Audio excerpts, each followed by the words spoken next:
Usap-usapan ngayon sa social media ang umano'y palitan ng regalo ni Kim Chiu at Paolo Avellino lalo na ngayong papalapit ang Kapaskuhan. Muling naging alerto ang mga netizens at fans matapos mapansin ang ilang detalye sa kani-kanilang post at public appearances na tila may kaugnayan sa isa't isa. Ayon sa obserbasyon ng masususing tagahanga, parehong may ipinakitang mga bagay sina Kim at Paolo na pinaniniwala ang regalong galing sa espesyal na tao.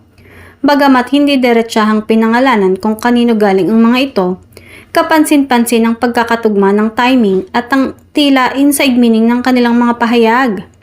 Dahilan para umusbong ang espekulasyon na sila nga ang nagbigay ng regalo.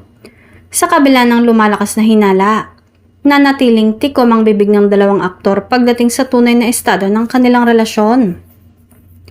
Sa mga panayam, madalas ay iniiwasan nila ang mga personal na tanong o kaya'y sinasagot ito ng pabiro na mas lalong nagbibigay kulay sa mga usap-usapan. Hindi naman lingid sa kaalaman ng publiko na mas lalong tumibay ang samahan ni Kim at Paolo matapos ang kanilang mga nakaraang proyekto. Kaya naman para sa maraming fans, ang simpleng palitan ng regalo kung totoo man ay itinuturing na natural na bunga ng kanilang pagiging malapit sa isa't isa. Sa ngayon ay wala pang opisyal na kumpirmasyon mula kay Kim at Paolo. Gayunpaman, para sa kanilang mga taga-suporta, sapat na ang maliliit na kilos at pabakas para maniwalang may espesyal na namamagitan sa dalawa, lalo na ngayong panahon ng pagbibigayan at pagmamahalan.